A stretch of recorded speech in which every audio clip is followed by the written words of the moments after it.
And so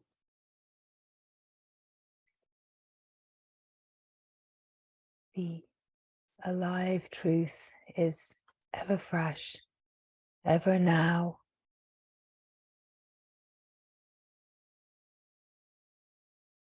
right here in the silence, the simple silence of being, that you are the truth, have only ever been the truth. And in the silence, the remembering of what has never changed, what has always been the same. The simple being that is ever fresh, ever present, ever awake, ever alive. And that only truth knows truth. The truth is a living truth, fresh and alive right here now. Can never be repeated, can never really be brought to the surface of life. Can only be known in the deep resting, in the simplicity of being, in the deep, awake, aware presence that just is, that just simply is. And the knowing of this is a remembrance, and the remembrance is a resonance, a fine frequency of remembering what has always been true, what has always been here, and has never, ever changed. It is the mind's idea that there is a progress. It is the mind's idea that there is something that needs to happen in order to remember this truth. But that story is of time, and this truth is timeless. This truth is eternal, ever present now, ever present not as something or someone, ever present just as itself, illuminated in the knowing of itself. And the illuminated knowing of itself just is. And so this truth has nothing to do with the play of experience, has nothing to do with the mind's ideas and concepts and beliefs, has nothing to do with the life of the me, has nothing to do with anything that moves and changes.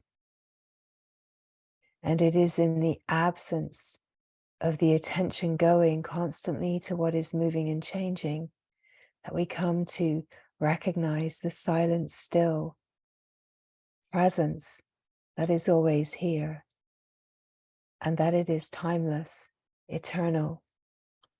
And there is a remembering, a familiarity, a sense of knowing. But it is not the me that knows something. It is a knowing that is not personal, and it is not identified with any object. It is just a knowing of itself, just is, just simply is. When we come to the silence, that is the stillness, the still presence of being, we open to a wellspring of pure intelligence, of pure wisdom. And the wisdom is light, the intelligence is light. And it is ever flowing in the knowing of itself. It does not need to know anything else. It is not like an encyclopedic wisdom. It is so much vaster than that. And yet it is not information. It is fine frequencies of light. Wisdom is light. Intelligence is light. That is just flowing in the knowing of itself. All that it requires is to know itself. And in the knowing of itself, it is the absolute wellspring of wisdom. Everything is contained. There's nothing that is not part of the pure knowing, the pure intelligence, the wholeness, because this intelligence is light. And the light of intelligence, the light of consciousness, has a source in divine light.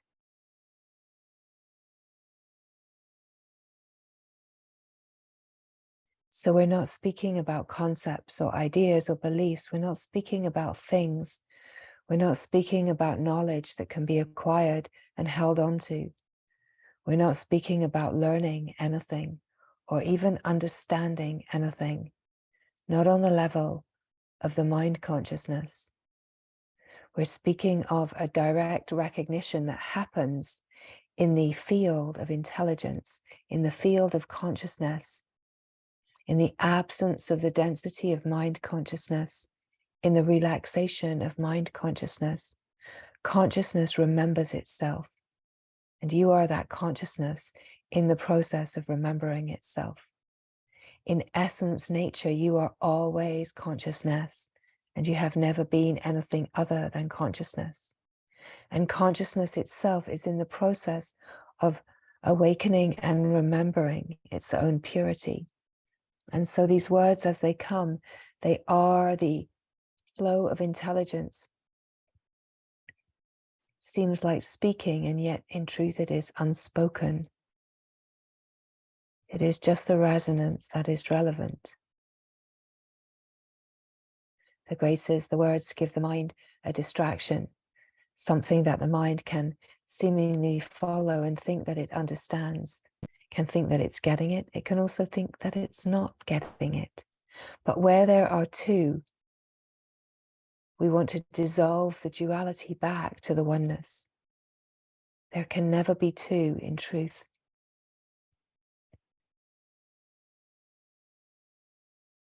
The truth is the singular, the oneness, the complete remembering of unity, remembering of a unified field where there is one without a second, without an other. And it is in the knowing of being that this truth is discovered to just be here, just to be here, just as it is. And so it has really nothing to do with the human experience, nothing to do with me and my life. It is a discovery of something so much vaster, so much more profound, that is right here all the time, underneath the play of the world, underneath the me and mine.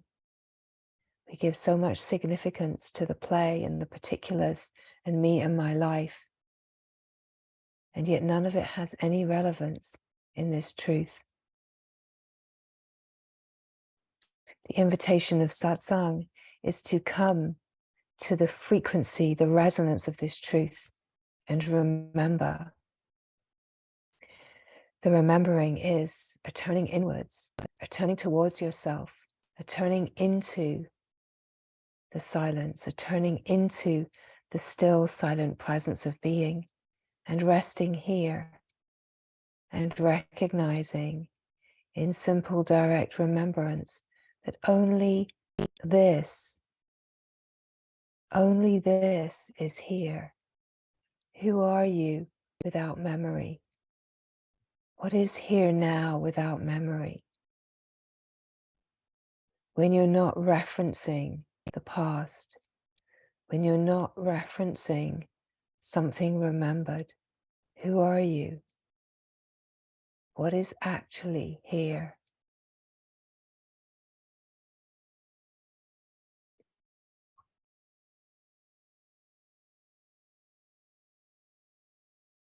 Just this, just this.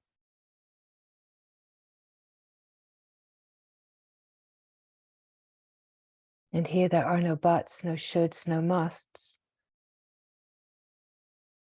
There's just this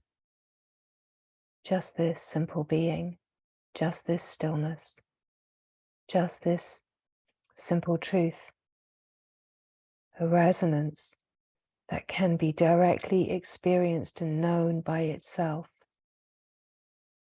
that cannot be known by someone, cannot be understood, cannot be held onto, does not need to be, because it is always here. You do not have to effort to be yourself. You are always yourself.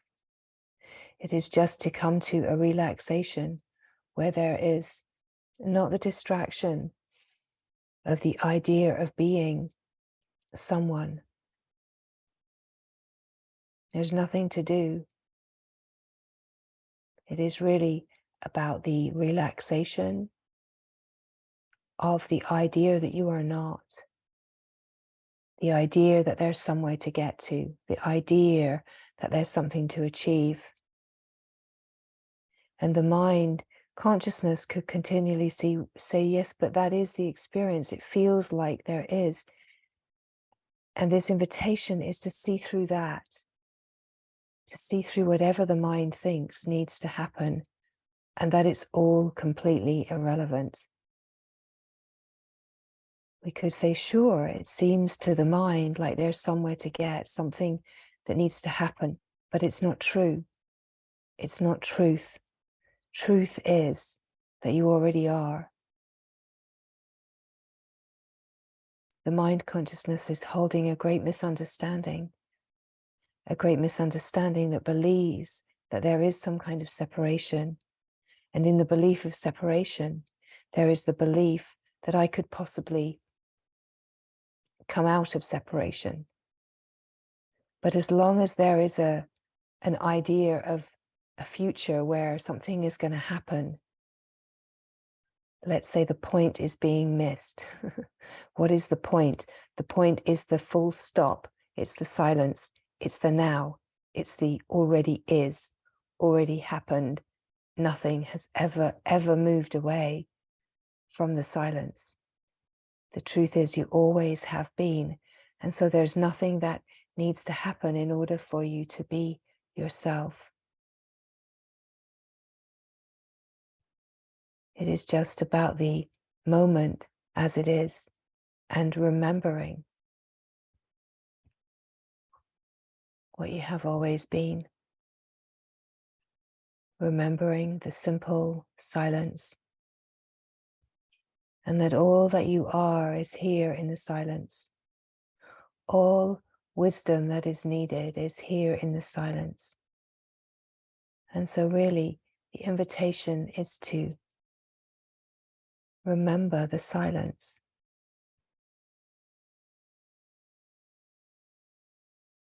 To fall back into the silence that has always been here. The silent presence that is ever alive in the knowing of itself. That this has nothing to do with the realm of mind consciousness, nothing to do with the realm of the human experience. It is not even the person or the human that is having the experience of awakening. All of that is mental construct. We could even say the idea that there is even such a thing as awakening or enlightenment is a mental construct. There is a simplicity here, and you already are it. You have always been it. And to collude with the ideas that there's something that needs to happen is to collaborate with a great misunderstanding. That you already are. And the invitation is to remember that you already are. And that remembering is right here in the silence. It is the silence that already remembers itself always, has never forgotten itself, has only ever been this one silent self.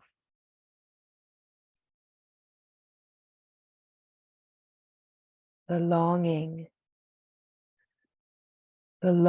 is the pull of that which already knows the truth into the deepest remembering and living of this truth. The longing is the pull that says, if there is a longing here, if there is an ache here, a pull here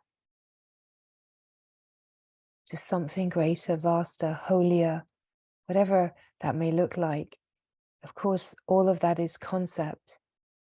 And yet the longing itself is the alive, it's the alive field of intelligence in constant surrender to itself. And that constant surrender into itself creates like a magnetic pull of itself into itself.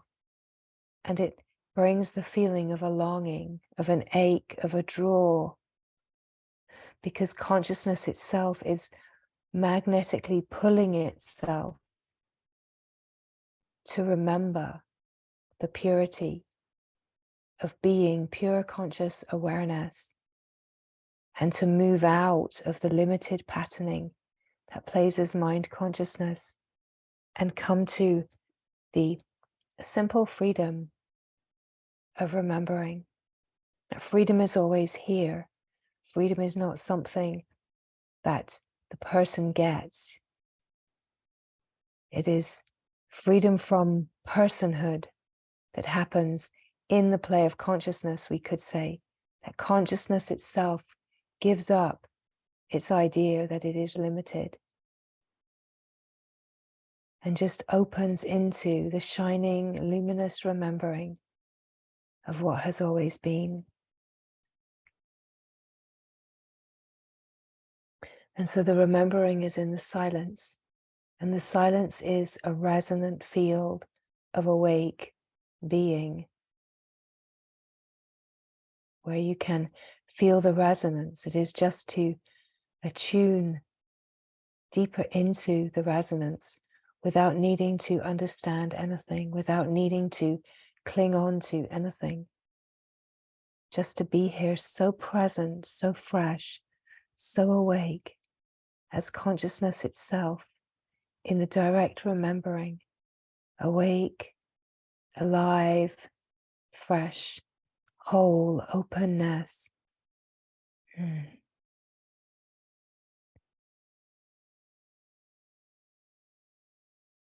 There is a simplicity here. In a way, it is like stripping back the layers of misunderstanding, stripping away all of the mental ideas that create complexity, stripping away and stripping away, paring back to discover that this truth has always been here. And in the stripping away, the nothing, the emptiness, the simplicity, it is so rich. And what remains is the richness, but the complexity is gone. There is a rich simplicity, a rich, alive simplicity. And the richness is the profound abundance of being yourself, the fullness, the fulfillment of being yourself, a sense of wholeness, a richness that is whole in and of itself. And that wholeness is, of course, holy.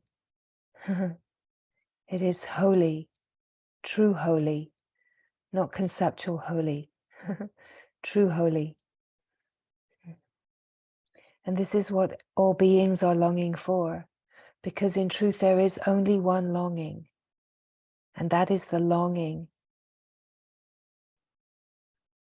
to just be here in remembrance. The play of the surface of life can imagine that that longing is for this, that, the other, and all sorts. And yet, essentially, there is only one longing, and it is the pull of attraction, the flow of perpetual surrender of life into itself, calling itself into itself, calling itself into itself.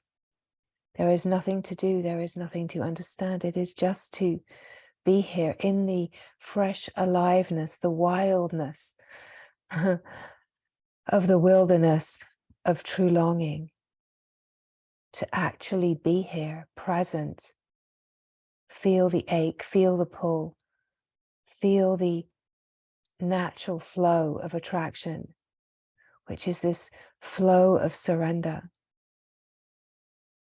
without knowing what is surrendering into what. It is a flow of devotion, of true, pure devotion. And again, there's no need to know what is devoted to what. There's no need to resist the naturalness of utter devotion.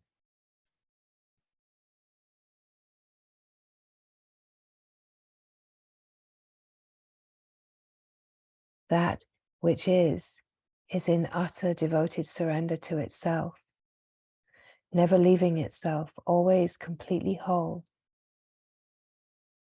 never seeing any sense of other.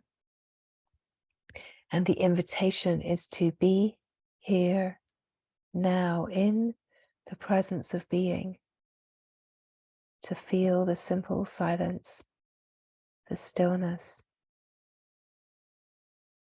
and just be here.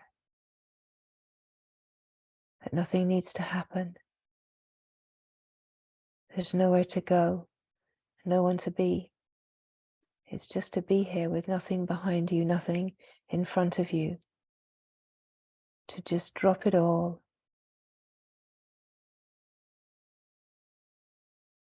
And notice what is here. When there's no reliance upon thought, no reliance upon memory. What is actually here? And so you discover for yourself the incredible truth that only you can discover for yourself. There can be many graced ways that pointings can come, but the discovery is all yours. The remembering of union is all yours. It is the surrender of the one that thinks they are seeking, the one that thinks they are looking for something, into the already awake field of being that already knows, and confirming in the innermost being that this is already here, that fulfillment is already here, wholeness is already here. And where this is known, this is the natural residence, let's say, of the being, natural freedom, not someone who is free, just freedom itself that is ever free, that there never has been any kind of sense of being bound, and that all pointings are not instructions to the someone, to the mind. All pointings are an invitation within the flow of intelligence for the resonance of this truth to be recognized within your own consciousness, the one consciousness that you are, that is one with all, the whole field of alive, awake, intelligent consciousness, knowing itself. And so, of course, the knowing of itself is the awareness, the pure awareness that you are the pure awareness, consciously aware of itself, resting in a remembering.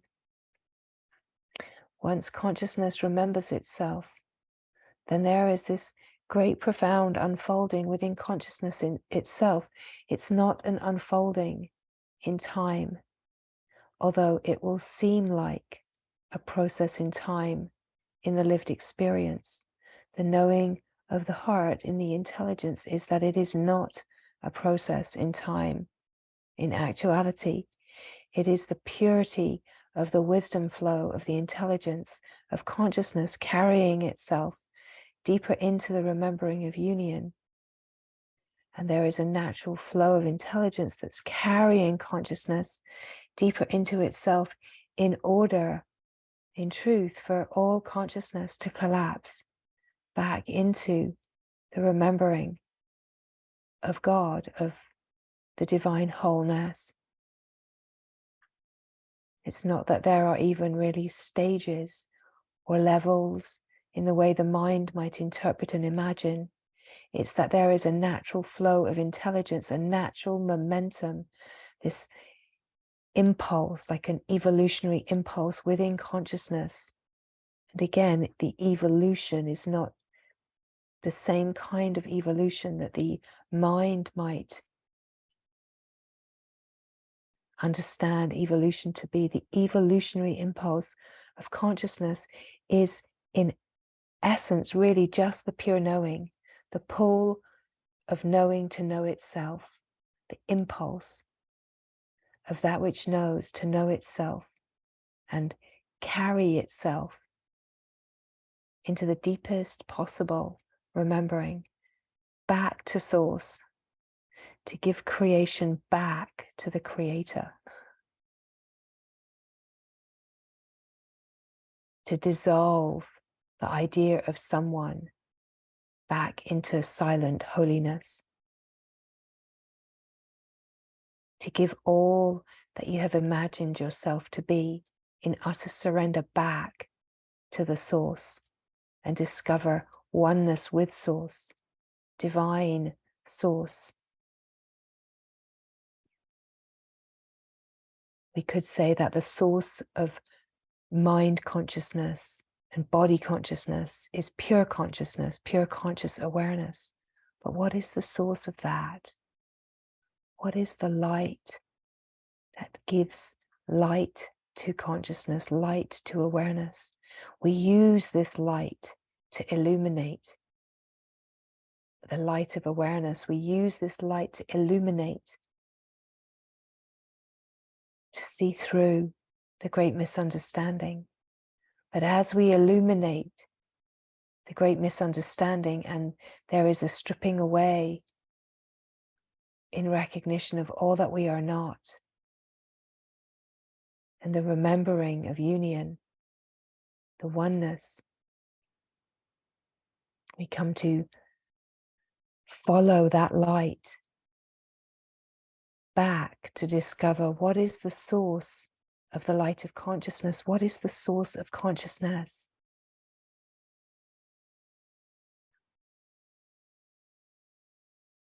And there is this incredible profundity as we transmute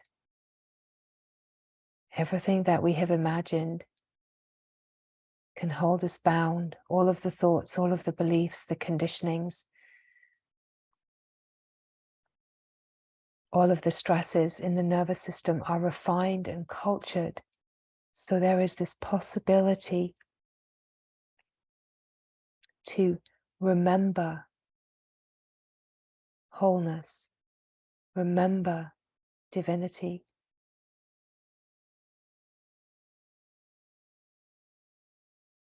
remember an untainted purity of the divinity that is one, but it is not even the oneness. There's no referencing even oneness, right?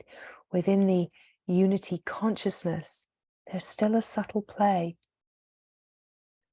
of even a sense of duality, because the self is still referencing itself in this, in that, in this.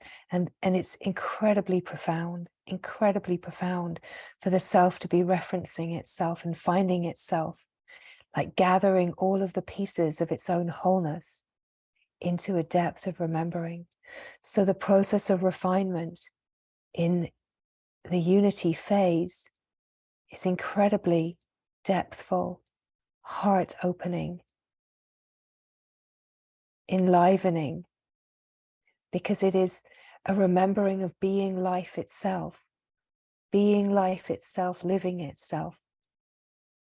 So even this is the most incredible profundity for consciousness to be able to open, to be in a process of refinement, to be refining and recognizing itself in this one, in that tree, in that flower, in this, in that, in these feelings, finding a complete unity, a complete remembering of bliss, essence, right in the center of everything that is felt to be an object that is separate, right in the center of what feels like disturbance, disparance, the remembering of the oneness of the self, remembering itself, its essence, nature, incredibly profound. And yet there is this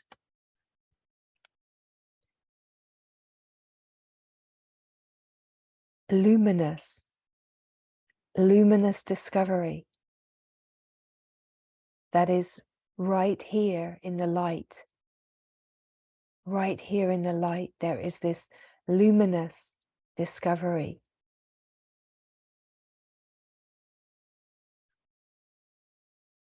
And the luminous discovery is the divine wholeness, the divine light, the light that is the source of the light of consciousness, the light of awareness. And everything within the whole play of life and intelligence and consciousness, and even on the surface of life, it's all this incredible wisdom flow, which is the impulse of consciousness to evolve within itself and to remember its wholeness. And its wholeness can be called divinity because the divinity, the divine purity, is the untainted, undisturbed, undisturbable, immeasurable, unfathomable, that which cannot be spoken.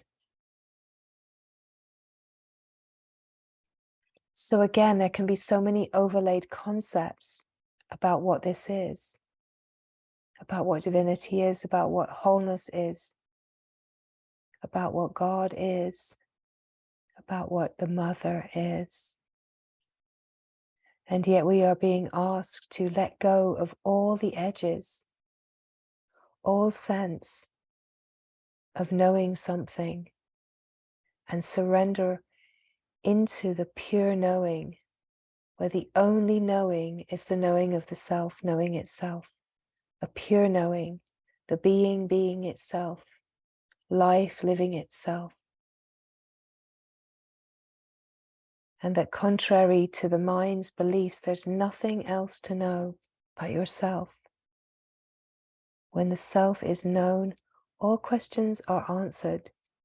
In being the living answer, you are the living answer. You are the living truth. You do not need to find this truth in books. You do not need to find this truth outside of yourself. You cannot.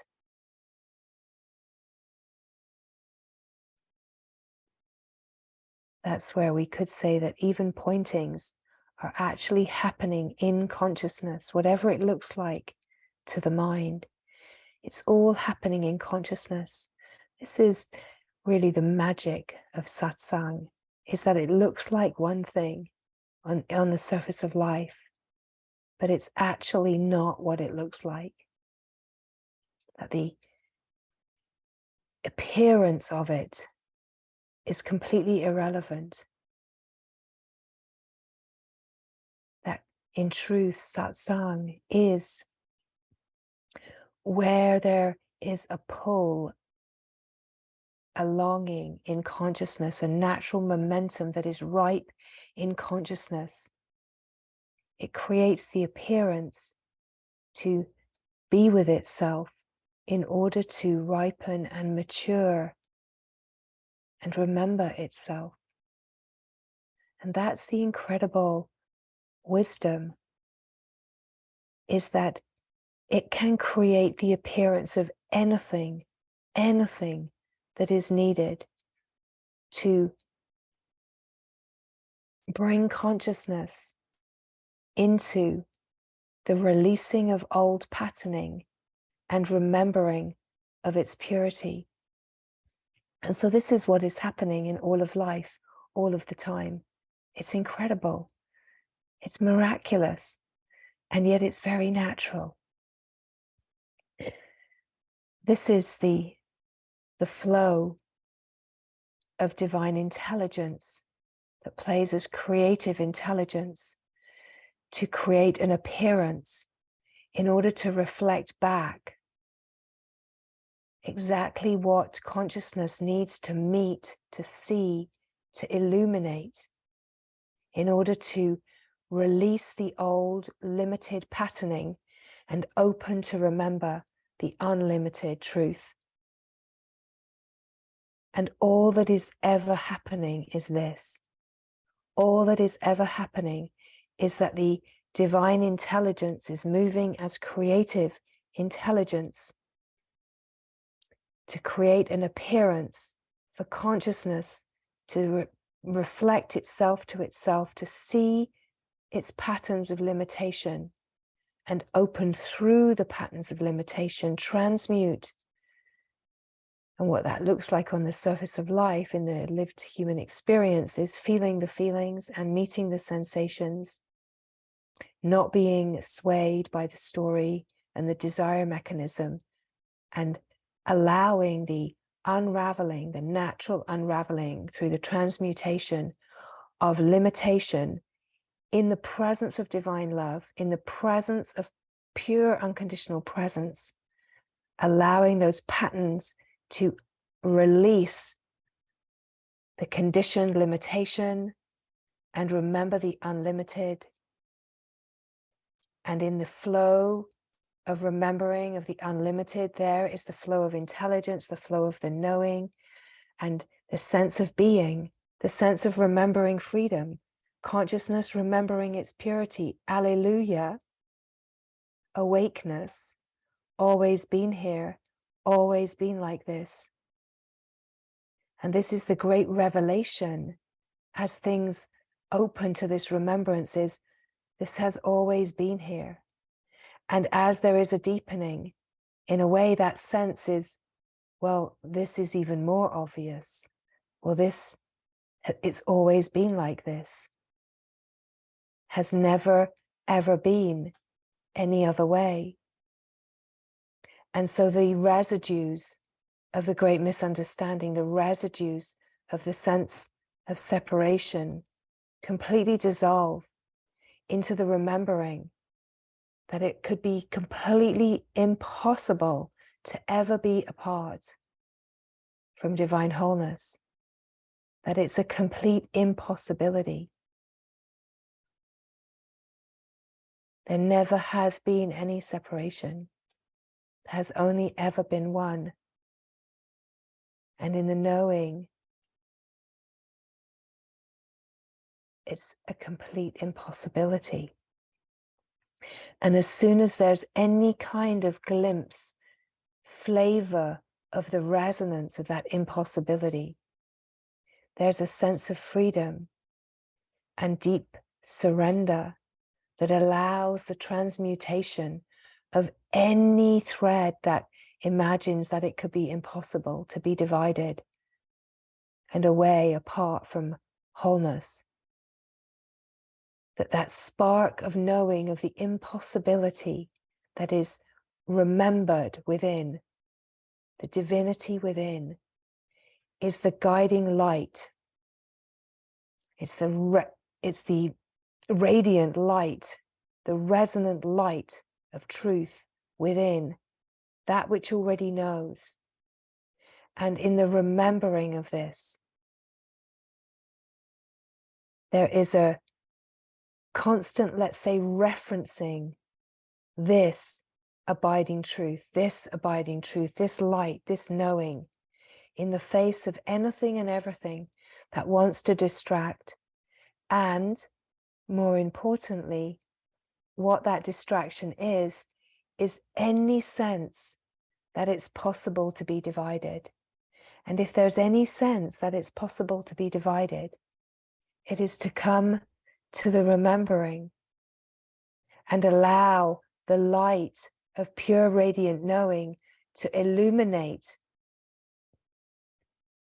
the misunderstanding and all of the limited sensations around the misunderstanding, and allow that sense of limited to open through transmutation through the nervous system which is essentially consciousness, into the remembering of the unlimited. This is all that is ever happening.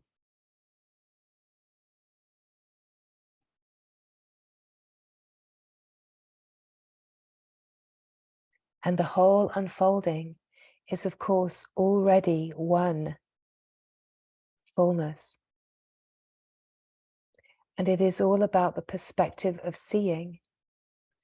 And so in the unfolding, you can only be in the perspective of seeing that is your perspective of seeing.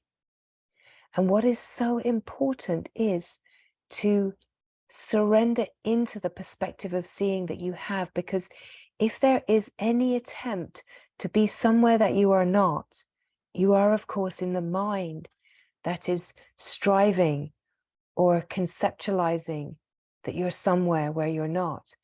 And so being where you are and being humbled where you are is exactly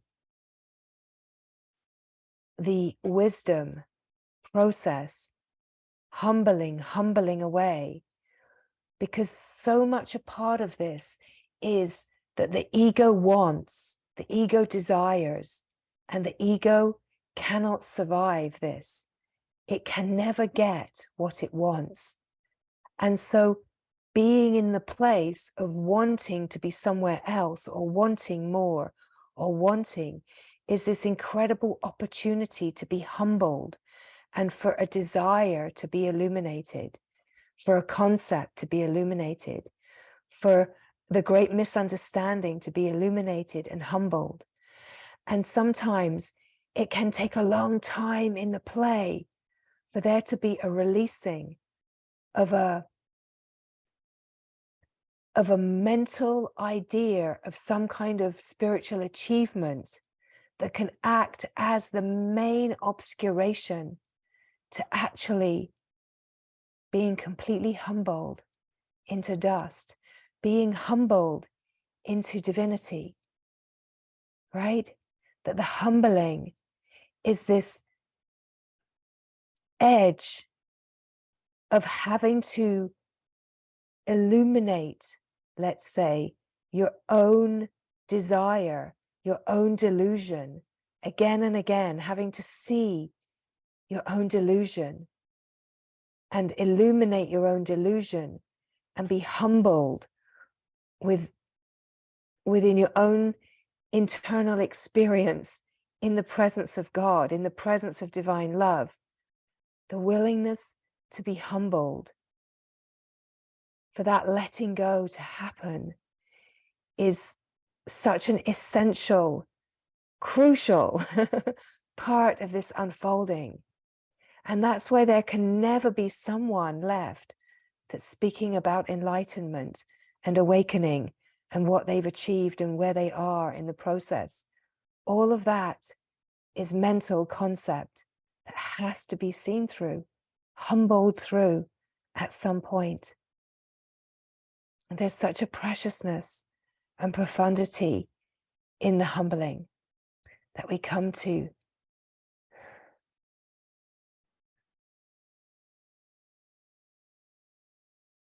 Just such a silent devotion in the willingness to be taken, to be humbled, to not want to hang on to anything, to hand it all over, to truly know nothing. Because really, all this is inviting is coming to a depth of silence, a depth of presence, where there are not all of these floating concepts about spirituality, that there's actual silence, actual wholeness, right? Reality. Now we can flash in and taste this, and the mind can think that it got somewhere, but we are constantly being invited to surrender everything, every spiritual experience, every opening, every seeing, to just keep giving it back to the divine. Just keep giving it back, giving it back. That we don't achieve anything. We don't get somewhere. We just keep giving it back. And yes, the direct lived experience opens, clarifies. We still keep just giving it back. Just keep giving it back. We just keep giving it back. Wanting nothing, needing nothing, not wanting to be seen, not needing to be validated. Of course, within the profundity of satsang, it's different, because this is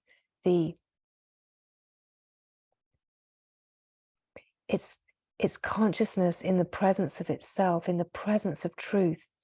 And here the expression is the flow of intelligence, it's the flow of freedom.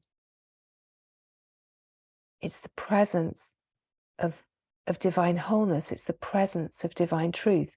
And we're all here together in the presence of that which we cannot see, fathom, or measure. All of us are here equally in this, right? And so this is where there is this possibility to express. Because here, where there's an expression, there's also the willingness to be humbled and to be illuminated. It's almost like within this field, the expression, the question is saying, show me, lead me out of delusion, lead me out of the conditioning and the concepts, right? It's the whole unfolding here is surrender for all of us, whatever it looks like, it's for all of us, a complete surrender, just allowing, right? But this incredible unfolding is this constant humbling, a constant recognition that we never get somewhere. Even if we're playing the role of that looks like guiding, still there's no sense of ever getting anywhere, because there would have to be someone, right?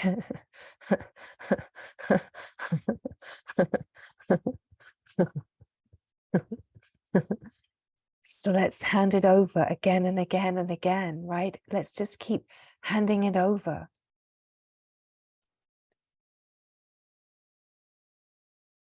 Handing over that sense of someone having experienced anything. And that as we come to a depthful surrender, like a living surrender, being life, living itself in perpetual surrender into itself, and opening into these incredible flows of self-sustaining wholeness, surrendering into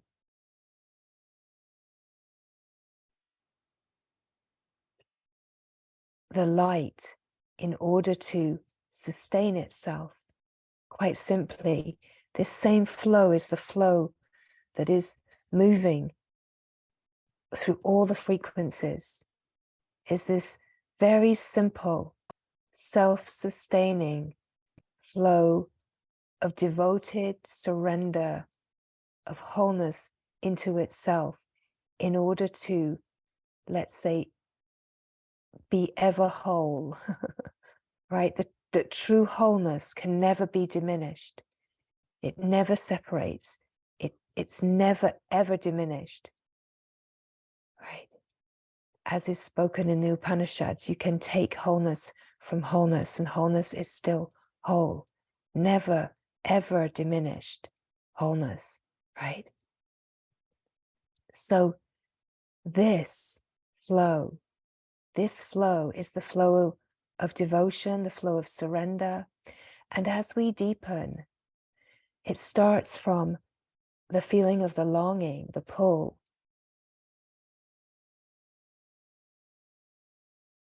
into the surrender, and then life surrendering into itself perpetually, like into more of a sense of a divine surrender. Now, when really divine surrender happens, it leaves us like, wow. It leaves us with a sense of something surrendering into something so bright, right? So holy. And of course, these words can be interpreted by the mind, but we're really inviting forward the resonance of the holy, of the holy, right? So it's just to feel the resonance of surrender, of devotion, right? Where we're being humbled out of those mind places that don't want to surrender or don't want to think about devotion, or, right? It's so much more profound than that, because this wholeness that is ever whole is in perpetual, natural, pure devotion to itself, like such a devotion. And it's that natural devotion that keeps wholeness whole. It's the self-sustaining. It's the love that loves, right? So again, as these words come, it's not about trying to understand or conceptualize. It's feeling that love just loves. Surrender is surrender. It's not someone surrendering. It's not a doing. Devotion, like frustration. It's not someone. It's this flow of momentum, of natural surrender, where a humbling of the denser frequencies are humbling, like sifting, stripping, eroding away all sense of me and self-importance that gets called ignorance, because that ignorance is like an ignoring of the self. And it gets called arrogance because that arrogance is like a holding protection of a false knowledge, right? It's a false knowledge. It's a mental idea that I know something. And perhaps you can feel in the resonance of what's being spoken that all of that has to be humbled again and again and again. And so any sense of the me getting somewhere wants to just be illuminated and say, oh, take that, take that, take that too, and take that, take all of it, right? Take all of the sense of me into you, right? Again and again, this surrender. And it can feel like a spoken surrender. It can feel like someone surrendering, but it's to do with the resonance. It's to do with the momentum of the longing and feeling that. It's to do with the devotion. It's to do with the ripeness of that readiness.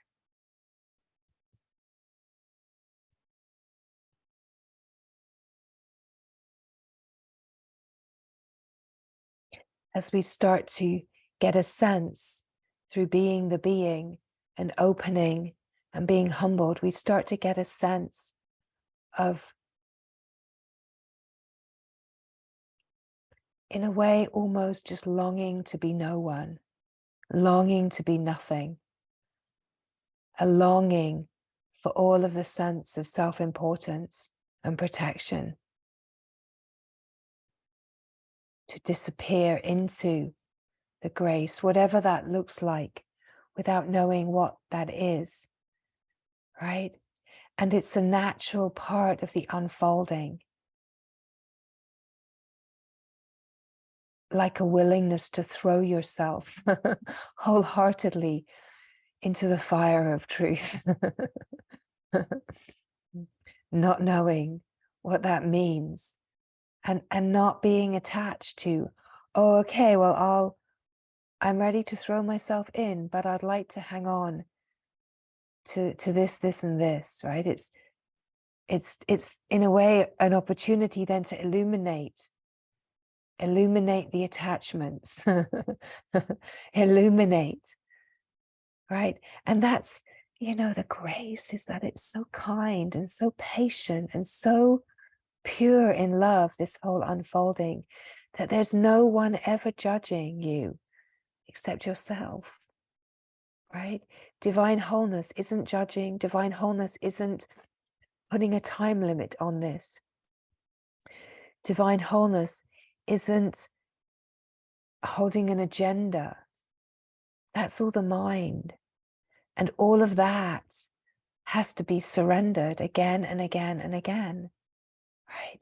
It's illuminating everything that can be seen, and the grace of letting it go and letting it go and letting it go, and the ever deepening sense of what you are in truth, and the knowing of what you are in truth is this oneness, this one consciousness that is ever deepening into the remembering of itself.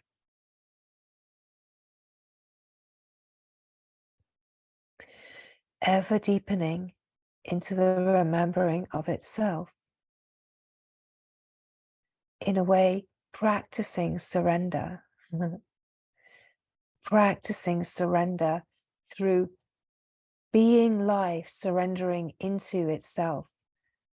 Practicing surrender through the meeting of all of the feelings of resistance and discord and disturbance, and recognizing that every disturbance is an opportunity to meet some kind of limitation, for consciousness to meet some kind of limited patterning and feel through it, using the nervous system as the vehicle for transmutation, and open into the remembering of the unlimited.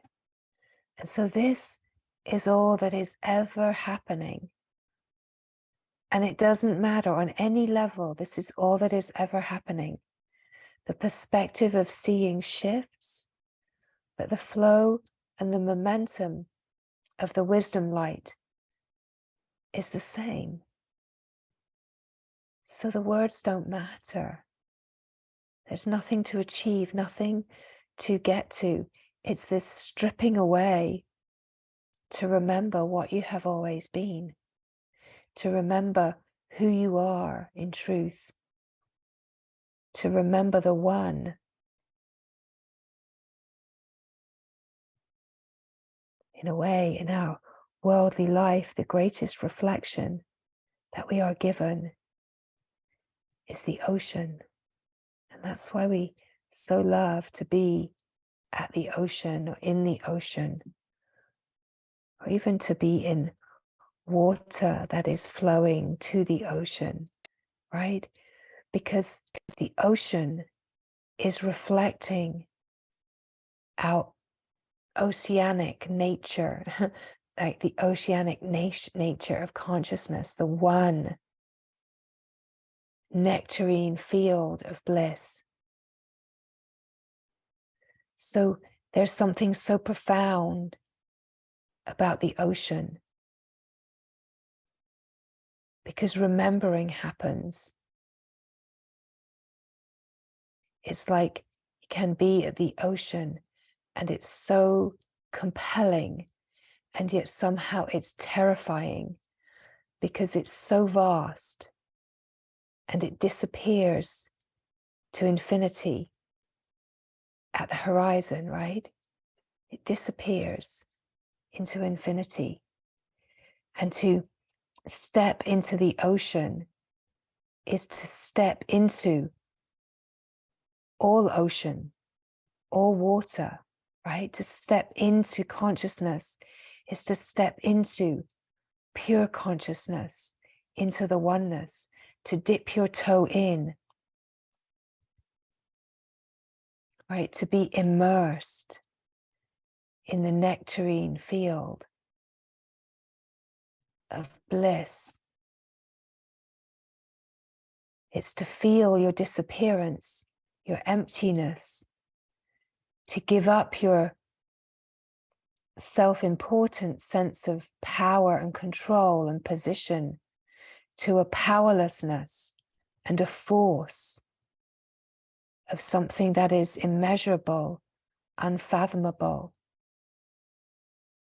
right? So this incredible symbol that we're given in the ocean is a remembering. Now, of course, in nature, there are many symbols. All nature is sacred gesture that is reflecting true nature to us in so many stunning, magnificent ways.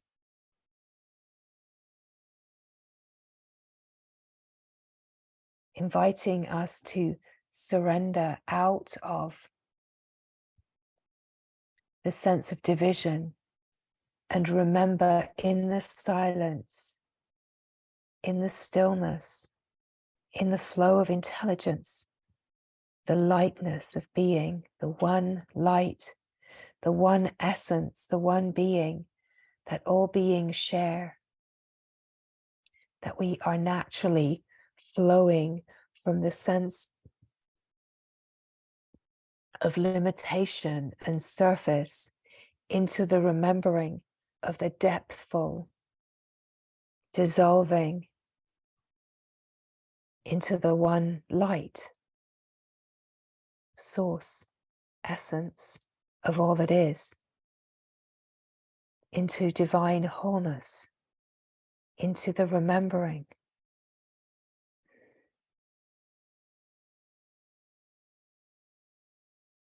And the remembering is in the silence. It is in the silence that is utter, undisturbable peace, and yet also dynamic aliveness. The peace is the immovable, unchangeable essence nature, and the dynamic flow is the aliveness of the knowing, of the pure knowing. And this is all that we are ever being invited into. Consciousness is ever being invited to remember its own unlimited purity, and that even the patterns of limitation are not creating, nor have they ever created limitation.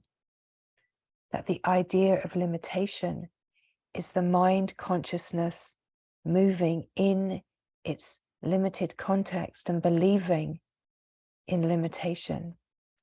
But as consciousness comes to this present moment, to this presence that is here alive, consciousness remembers its unlimited purity in a felt sense of expansion, a non-locatable openness, a sense of emptiness and boundless freedom that is the true nature of consciousness, your true nature, consciousness, a remembering of the wholeness and the freedom and the lightness of being yourself, not being bound by a body-mind story, but resonating at a finer frequency, a frequency that does not feel limitation, a frequency that is unlimited and free naturally, a frequency that is alive in the knowing of itself and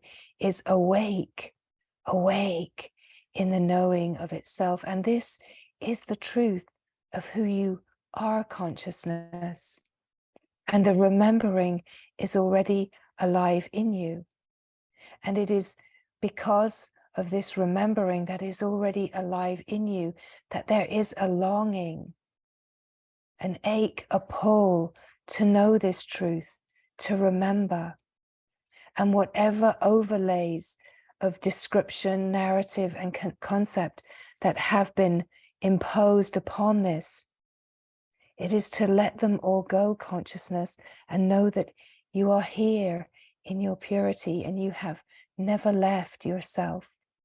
And there is a vast open landscape of pure consciousness where this refinement of everything into the simplicity of being is happening.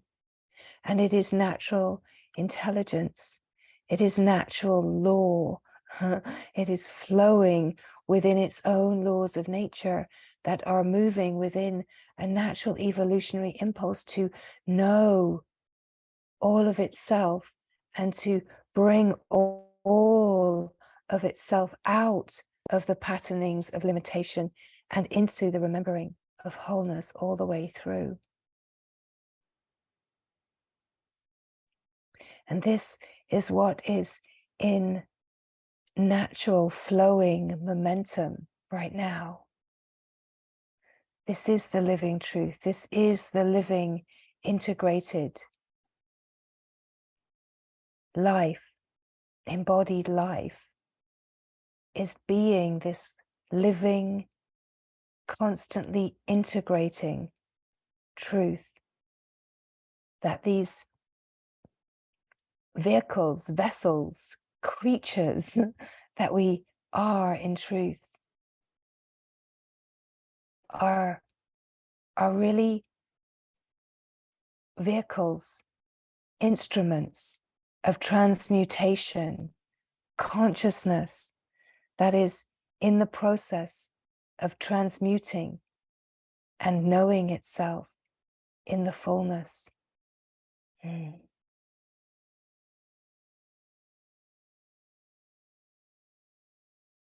its own fullness.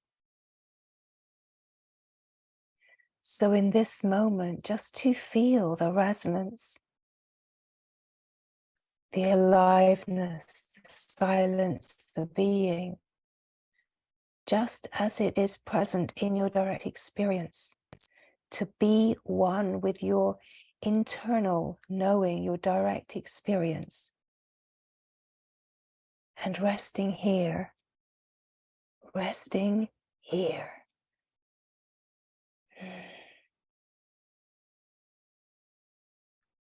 In the simple, silent presence of being.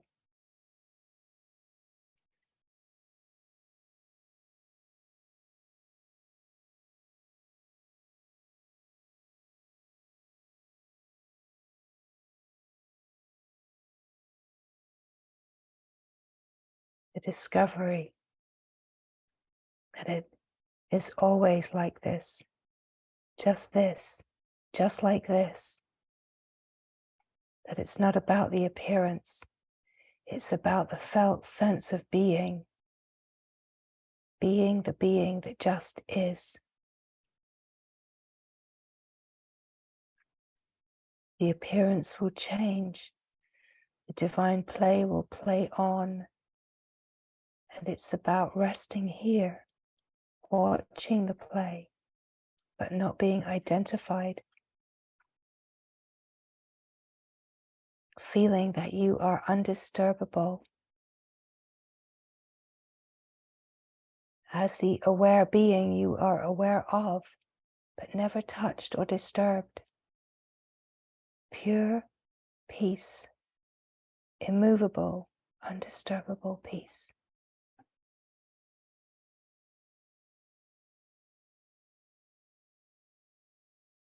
And yet this alive knowing where the being knows itself in the innermost depths of being. That the confirmation is here, the remembrance is here.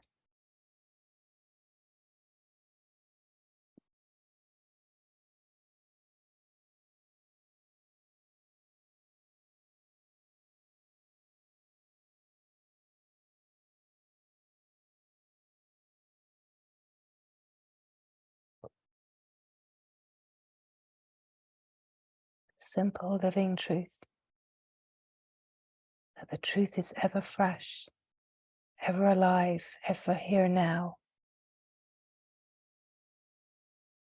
You are the living answer to every question in your direct experience here now, resonating in the flow of remembrance, the flow of pure knowing, right? The remembrance gives way to the flow of knowing. The flow of knowing gives way to the remembrance of being life living itself, right? So the remembrance gives way to pure knowing. Pure knowing gives way to being life living itself. Life living itself is recognized to be a perpetual surrender, a momentum to surrender in the ever-present aliveness of now into itself. That it is a living truth, a living, self-sustaining, pure divine wholeness that is ever in devotion to itself. And this is the power of love, true, perfect love. That true, perfect, divine love just loves, right? It's what is here in total openness, where there is no separation, where there are no threads or ideas of division. There is a perfect, undivided wholeness that is love, pure, perfect love. Love just loves, right? And it is this presence, knowing of divine love that is just loving, this self-sustaining love that loves.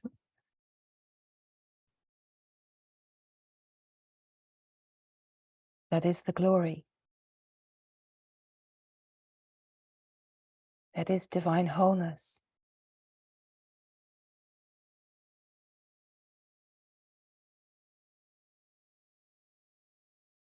That is light resonating at this fine, fine frequency of surrender, and that we are ever surrendering into that, ever remembering the utter oneness, that it is all, the all there is. That there is nothing other.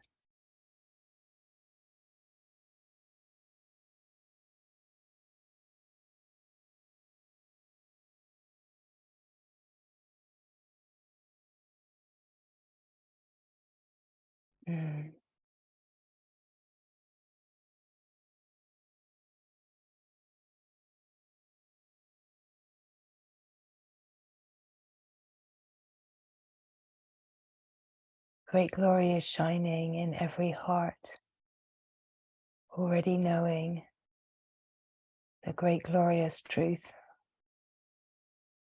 And the invitation is to remember this truth, to be this truth, to be this simple living truth.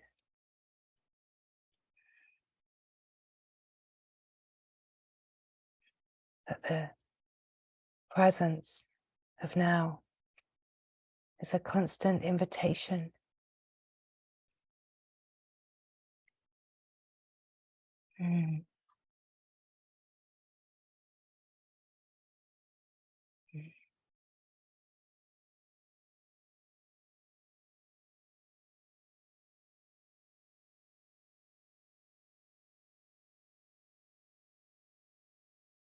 That the resonance is jubilant, it is celebratory,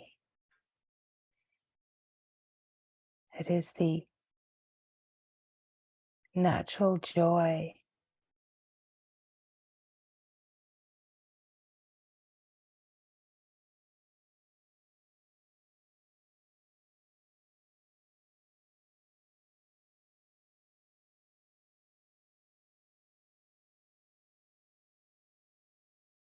that in our human life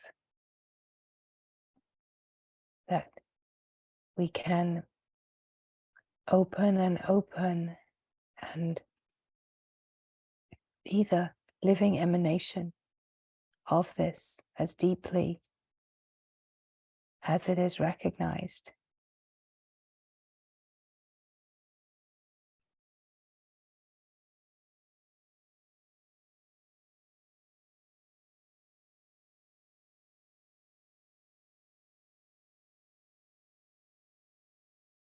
But even this recognition is always and forever an infinite flow of surrender into itself, loving, loving, loving, loving, loving.